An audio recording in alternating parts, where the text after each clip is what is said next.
میں ایک بات کہنا چاہتا ہوں کہ میں سمجھتا ہوں کہ ان کے پروونس کے ساتھ سب سے زیادہ زیادتی اس وقت کی گئی جس وقت ان کے چیف جسٹس کو بائی پاس کیا گیا، 5ویں نمبر کے جج کو اوپر لے کے جایا گیا، اور اس کے بعد انہی چیف جسٹس صاحب کو کہا گیا کہ آپ ایڈ ہاک جج کے طور پہ سپریم کورٹ آئے۔ تو میں سوال کرتا ہوں ان لوگوں سے جو اسٹیک ہولڈرز ہیں کہ وہ مجھے بتائیں کہ جو شخص ایلیجبل نہیں ہے کنفرم جج بننے کے لیے وہ ایڈ ہاک پہ کیسے ایلیجبل ہو گیا؟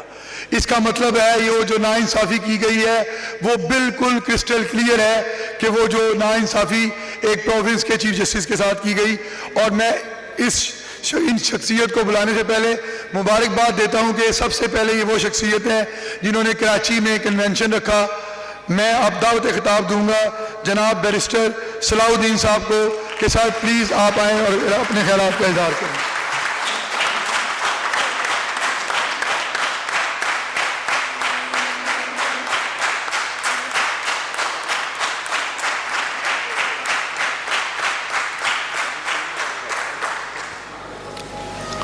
بہت بہت شکریہ جناب صدر مسعود بٹر صاحب، ہمارے آپ کے سب کے قائد حامد خان صاحب، سٹیج پہ تشریف فرما تمام نمائندگان بار، بھائیوں بہنوں، آج مجھے بے حد خوشی ہے کہ یہ ہماری جو تحریک، جو ہمارا کاروان کراچی سے چلا، پھر ملتان پہنچا، اسلام آباد، اس کے بعد پشاور، آج وہ کراچی لاہور آیا ہے۔ لاہور جو ہے جس طرح گیلانی صاحب نے فرمایا، لاہور جو ہے وہ پورے پاکستان کا دل ہے۔ یہاں ایک بار وکلا موومنٹ پکڑ جائے تو پھر کوئی بھی فورس اس کے سامنے کھڑی نہیں ہو سکتی۔ میں مشکور ہوں لاہور ہائی کورٹ بار کا کہ آج یہ کنونشن یہاں ہوئی ہے۔ میرے میڈیا کے دوست اکثر مجھ سے پوچھتے ہیں کہ ذرا آپ بتائیں یہ تحریک ہے کس کے لیے، یہ کیا ہے؟ میں ایک جملے میں اس کا جواب دینا چاہوں گا۔ یہ تحریک صرف اس لیے ہے کہ ہم چاہتے ہیں کہ چیف جسٹس کی حکمرانی کا خاتمہ ہو اور قانون کی حکمرانی قائم کی جائے۔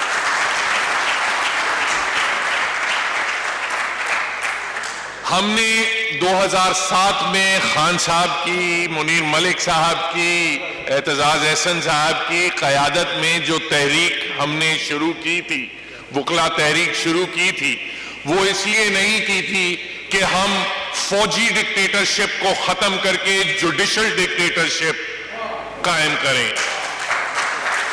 ہم قانون کی حکمرانی چاہتے ہیں۔ یہ جو چیف جسٹس کی حکمرانی ہے یہ کس پہ قائم ہے؟ اس چیف جسٹس کی جو حکمرانی ہے اس کے 3 ستون ہیں۔ نمبر 1، عدلیہ میں جو تقرریاں ہوتی ہیں اس میں ان کے ثواب دیدی جو اختیارات ہیں، جوڈیشل کمیشن کی جو ان چیک ڈسکریشن ہے، اس کو ختم کرنے کی ضرورت ہے۔ دوسری چیز، جو چیف جسٹسز، اسی سے ان کی کمپلیٹ ہیجمنی ہے، منوپلی ہے، ڈکٹیٹرشپ ہے، جو کیسز کی فکسیشن اور بینچز کو تشکیل کرنے کی جو اختیارات ہیں، وہ جو ثواب دیدی اختیارات ہیں، اس میں قانون سازی کی ضرورت ہے، رولز ریگولیشنز کی ضرورت ہے، اس کو کنٹرول کرنے کی ضرورت ہے۔ اور تیسری چیز، جس طرح عابد زبیری صاحب نے جس کی نشاندہی کی، یہ سو موٹو کے جو اختیارات ہیں اس کو بھی کنٹرول کرنے کی ضرورت ہے، وہ ہم کمپلیٹ ڈسکریشن پہ نہیں چھوڑ سکتے۔ تقرریوں کی جہاں تک بات ہے، آپ کے سامنے ہے، ایک اب ٹرینڈ بن چکا ہے۔ پچھلی 5 اپوائنٹمنٹس جو سپریم کورٹ میں ہوئی ہیں، ساری کی ساری سینیورٹی کے خلاف ہوئی ہیں۔ پہلے آپ نے 4تھے نمبر سے سندھ ہائی کورٹ میں لیا، اس کے بعد آپ نے 26ویں نمبر سے لاہور ہائی کورٹ میں لیا، پھر 5ویں اور 4تھے نمبر سے لاہور ہائی کورٹ میں لیا، پھر سندھ ہائی کورٹ سے آپ نے 5ویں نمبر پہ لیا، پھر آپ کی کوشش تھی کہ لاہور ہائی کورٹ میں 4تھے 5ویں نمبر سے ایلیویشن کی جائے۔ یہ کیا ہو رہا ہے؟ کمپلیٹ پک اینڈ چوز، یہ آربیٹرینس۔ آپ کسی اور ادارے میں اگر اس قسم کی پک اینڈ چوز اور آربیٹرینس ہوتی، آپ 2 سیکنڈ نہیں لگاتے اس کو سٹرائک ڈاؤن کرنے میں، مگر آپ مزید ہیں کہ ہم اپنے لیے ہم نہ کسی قسم کی پروسیجر ہم پرسکرائب کریں گے، اپنے لیے نہ کسی قسم کی رولز ہم بنائیں گے، نہ کسی قسم کی کرائیٹیریا پہ بات آتی ہے، بار سے پوچھا جاتا ہے کہ آپ کرائیٹیریا طے کریں۔ ارے بھائی، آپ جوڈیشل کمیشن میں موجود ہیں، آپ ضرور بارز کو بلائیں، ان کی جو تجاویز ہیں وہ مد نظر رکھیں، مگر بنیادی ذمہ داری آپ کی ہے کہ آپ کرائیٹیریا طے کریں، آپ آ کے ڈیفائن کریں۔ وہ آپ نہیں کرنے کے لیے تیار۔ یہاں بالکل گیلانی صاحب نے بڑی اچھی بات کی اپنا سندھ ہائی کورٹ کے چیف جسٹس کو۔ دیکھیں، سندھ ہائی کورٹ کے چیف جسٹس سے ہماری کوئی محبت نہیں ہے، بات سمپل یہ ہے، ہم نے انہیں چیف جسٹس نہیں بنایا تھا، بار ایسوسی ایشن کے ووٹ سے نہیں آئے تھے۔ اسی جوڈیشل کمیشن نے 5 سال پہلے یہ خود فیصلہ کیا کہ یہی سب سے موزوں جج ہیں، یہی سب سے اہل ہیں، یہی سب سے قابل ہیں، اسی لیے ہم پورے صوبے کا ان کو سربراہ بنا رہے ہیں تاکہ وہ 650 جج کی نگرانی کریں۔ آج آپ کہتے ہیں کہ نہیں، ہمیں تو لگتا ہے یہ نااہل ہے، یہ اس قابل نہیں ہے، ہم انہیں سپریم کورٹ لے کے جائیں۔ 2 ہفتے بعد آپ پھر سوچتے ہیں کہ نہیں، ہو سکتا ہے چلیں ہم انہیں ایڈ ہاک جج کے طور پہ لے جاتے ہیں۔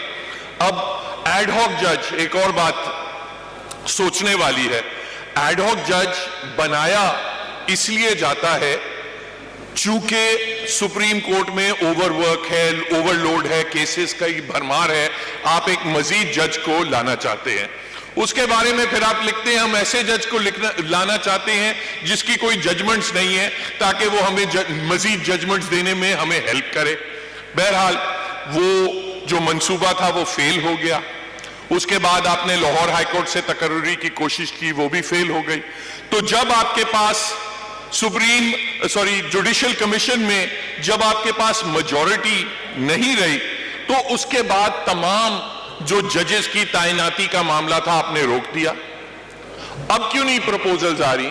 لیٹ سے آپ نے 4تھے 5ویں نمبر پہ ویکنسی تو ابھی موجود ہے نا، آج کیوں نہیں کوئی نئی، اگر 4تھے نمبر پہ آپ کا کنسنسس نہیں بنا تو آپ کیوں نہیں سینئر موسٹ چیف جسٹس کا آج نام پیش کر دیں، اسلام آباد ہائی کورٹ کے چیف جسٹس کا آج نام پیش کر دیں؟ ابھی کیا وہ سارا جو اوور ورک تھا، جو کیسز ایکسیسو کیسز تھے سپریم کورٹ میں، وہ کیا سارے ڈسپوز آف ہو گئے؟ نہیں، صرف یہ ہے کہ نہیں، ہم انتظار کریں گے نومبر دسمبر کا، ہو سکتا ہے دوبارہ ہماری کوئی جوڈیشل کمیشن میں میجورٹی ہو جائے تو تب ہم دوبارہ سے یہ ججز کی تعیناتی کا سلسلہ دوبارہ سے شروع کریں گے۔ This is the highest court in the country. یہاں پولیٹکس نہیں ہونی چاہیے کہ ہم الیکشنز اس وقت کروائیں گے جب ہماری اکثریت ہوگی۔ آپ کو دیکھنا ہے ادارے کو کیا ضرورت ہے، ادارے کی کیا نیڈز ہیں، آپ کو بونیفائیڈی طریقے سے آپ نے فیصلے کرنے ہیں۔ روسٹر کی بات پہ تھوڑی میں بات کروں گا، روسٹر اور فکسیشن کی۔ دیکھیں ایک یہ ٹرینڈ بن چکا ہے سپریم کورٹ میں، ہم دیکھتے ہیں کہ کچھ ججز ہیں جن کے پاس صرف جاتے ہیں، رینٹ کی اپیلیں جاتی ہیں، حق شفا کے مقدمے جاتے ہیں، وہ لگتا ہے کہ اسپیشلسٹ اسی کام کے لیے ہیں۔ تمام جو سینسٹیو نوعیت کے آئینی معاملات ہوتے ہیں جن میں کوئی سیاسی کوئی ایشو ہوتا ہے، وہ کمپلیٹلی ایک ڈیفرنٹ کیٹیگری آف ججز کے پاس جاتے ہیں۔ بینچز تشکیل اسی طرح کیے جاتے ہیں، ان کے سامنے مقدمات بھی اسی طریقے سے لگائے جاتے ہیں۔ اس چیز سے کانفیڈنس جوڈیشری کا کے اوپر شیک ہو رہا ہے۔ آپ یہاں دیکھیں قاضی فائز عیسیٰ صاحب کا کیس تھا، پہلے راؤنڈ میں بھی اوریجنل جب کیس چل رہا تھا اور اس کے بعد ریویو میں کتنی کوشش کی گئی کہ ہم کچھ مخصوص ججز کے سامنے یہ کیس چلائیں, ہم فل کورٹ کے سامنے یہ کیس نہیں لگائیں گے. کتنی ریزسٹنس کی گئی, ججز کو خط لکھنے پڑے کہ بھائی ہم پہلے فیصلے میں شامل تھے, ہمیں دوسرے فیصلے میں آپ کیوں باہر نکال رہے ہیں. What is the rational? کوئی کیسز کی فکسیشن کا کسی قسم کا کوئی کرائیٹیریا نہیں ہے, کوئی یہ کرائیٹیریا نہیں ہے کہ بینچز کیسے تشکیل دی جائیں گی. ہم چاہتے ہیں کہ اگر آپ نے چیف جسٹس کی حکمرانی ختم کر کے قانون کی حکمرانی لانی ہے تو آپ کو پھر ان ثوابدیدی اختیارات کو بھی کنٹرول کرنا پڑے گا. کیسز کی فکسیشن اب آپ دیکھیں, ایک طرف ایک فیصلہ ہوتا ہے, ایک جج صاحب نے جذباتی ہو کے کچھ جذباتی صحافیوں کو کی کوئی درخواست ٹیک اپ کر لی, سو موٹو اس کا کیس بنا دیا. 2 دن کے اندر لارجر بینچ بنا, 4 دن کے اندر فیصلہ بھی آ گیا. Very good, expeditious justice. مگر دوسری طرف آپ دیکھیں, شوکت صدیقی صاحب کا کیس ہے, اس میں ایک پٹیشن میری بھی ہے کراچی بار کی طرف سے. وہ جو کیس ہے 4 سال سے کبھی پہلے تو لگتا نہیں تھا, پھر لگا. 2 دن خان صاحب نے کچھ باتیں کی, اس کے بعد وہ کیس اس کے بعد نہیں لگا. آج میری بات ہو رہی تھی کچھ ہماری کراچی بار کے دوستوں سے, تو وہ کہہ رہے تھے کہ ہو سکتا ہے کہ اب کیونکہ جنرل فیض حمید صاحب اب وہ اگر D G I S I نہیں رہے تو ہو سکتا ہے شاید وہ کیس اب ٹیک اپ ہو کے ڈیسائیڈ ہو جائے. میں نے انہیں کہا کہ آپ بہت آپٹیمسٹک ہیں, آپ بہت زیادہ نائیو ہیں. میں سمجھتا ہوں کہ یہ کیس بھی اسی وقت فیصلہ ہوگا جس طرح اصغر خان کا کیس تب فیصلہ ہوا تھا جب مرزا اسلم بیگ چل کے کورٹ روم میں بھی نہیں آ سکتا تھا, تب جا کے آپ نے اس کیس میں فیصلہ کیا. اسی طرح میں سمجھتا ہوں شوکت صدیقی کا کیس بھی تب ہوگا جب فیض بھی ریٹائر ہو جائے گا, باجوہ بھی ریٹائر ہو جائے گا, شاید کوئی 8-10 سال میں فیصلہ آئے گا, مگر تب بہت دبنگ فیصلہ آئے گا. ایسا دبنگ فیصلہ آئے گا کہ آپ آسمہ جیلانی کیس کو بھول جائیں گے, اصغر خان کیس کو بھول جائیں گے. اب اسی طرح یہ 21ویں ترمیم کی بات ہوئی, میں دوسرے کیس کا ذکر کرتا ہوں. سندھ ہائی کورٹ بار کی طرف سے ہم نے پٹیشن فائل کی تھی 23ویں ترمیم کے اوپر, کیونکہ اس میں پہلے 21ویں ترمیم میں 2 سال دیے تھے ملٹری کورٹس کو, 23ویں ترمیم میں 2 مزید سال دیے. سندھ ہائی کورٹ بار کی طرف سے وہ 23ویں ترمیم چیلنج ہوئی, پٹیشن سپریم کورٹ میں فائل ہوئی, پورے 2 سال نکال دیے, وہ پٹیشن کبھی لگی نہیں. اس کے بعد انفرکچوس ہو گئی. تو جب تک آپ یہ پاور آپ کنٹرول نہیں کریں گے, ریگولیٹ نہیں کریں گے, یہ چیف جسٹس کا اختیار نہیں ہونا چاہیے کہ وہ ڈیسائیڈ کرے کہ یہ کیس چلے گا, یہ کیس کبھی لگے گا ہی نہیں. یہ اس کے لیے ایک سسٹم ہونا چاہیے, سسٹمیٹک طریقے سے ہونا چاہیے, تبھی لوگوں کا کانفیڈنس آئے گا جوڈیشری پہ. تیسری بات, جہاں سو موٹو کی پاورز کا سوال ہے, دیکھیں مجھے تو لگتا ہے اب سو موٹو میں اب بن یوں گیا ہے کہ ایک رات کسی چیف جسٹس کو خواب آتا ہے, اسے خواب آتا ہے کہ پاکستان کا سب سے بڑا مسئلہ پانی کا ہے, ہمیں ڈیم بنانے چاہیے. پوری قوم جو ہے وہ ڈیم بنانے کے پیچھے لگ جاتی ہے.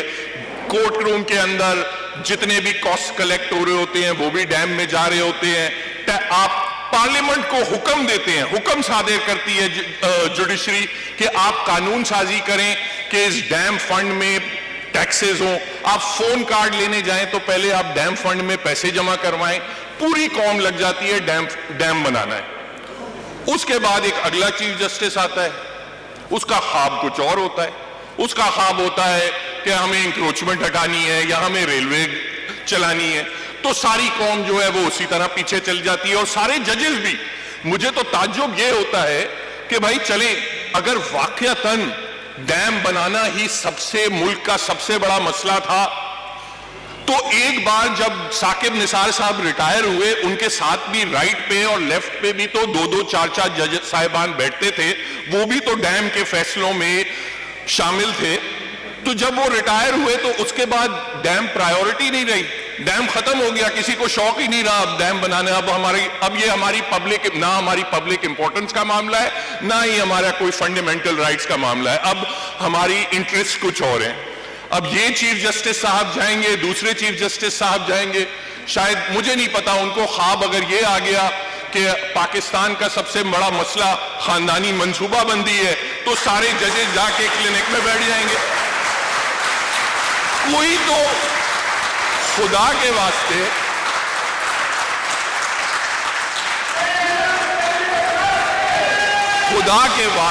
کوئی تو کرائیٹیریا طے کرو.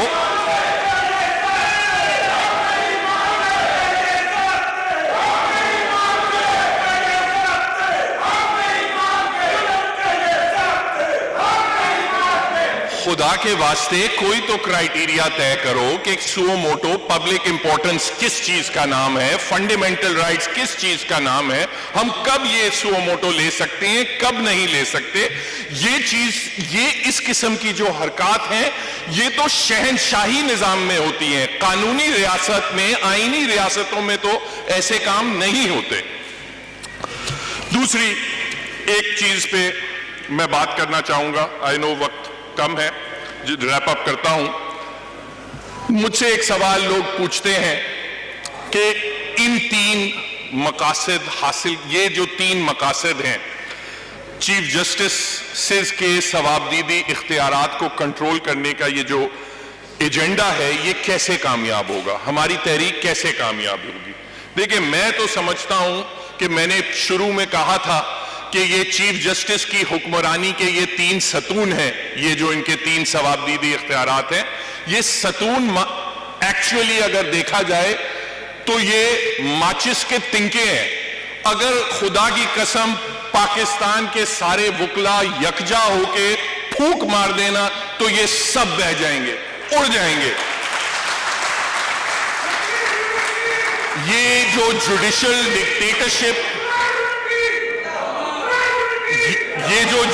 ڈکٹیٹرشپ آپ دیکھ رہے ہیں نا, یہ سب ختم ہو جائے گی. کیونکہ دیکھیں کوئی بھی مگر صرف شرط یہ ہے کہ اگر ہم یکجا ہو کے یہ آواز اٹھائیں. کیونکہ دیکھیں کوئی بھی ریزنیبل آدمی یہ آ کے آرگیو بھی نہیں کر سکتا کہ نہیں ان ثوابدیدی اختیارات کو آپ بالکل چھوڑ دیں, ہمیں کسی کرائیٹیریا کی ضرورت نہیں ہے, ہمیں کسی رولز کی ضرورت نہیں ہے, ہمیں کسی پروسیجر فالو کرنے کی ضرورت نہیں ہے, آپ بس ہماری اندھیر نگری رہنے دیں. کوئی آ کے آرگیو بھی نہیں کر سکتا. صرف مسئلہ یہ ہوتا ہے کہ صلاح الدین احمد یہاں تقریر کرتا ہے, پھر اس کے بعد جا کے کسی چیف جسٹس سے, کسی جج صاحب سے چیمبر میں ملتا ہے, کہتا ہے چھوڑیں سر الیکشن تک یہ باتیں ہیں, سارا رولا آپ پہ ہی حل ہو جائے گا. تو جب وہ صلاح الدین احمد کرتا ہے تو پھر ججز کا جو انسینٹیو ہے, میں خدا کی قسم آپ سے کہہ رہا ہوں کہ یہ خود ریزالو کرنا چاہتے ہیں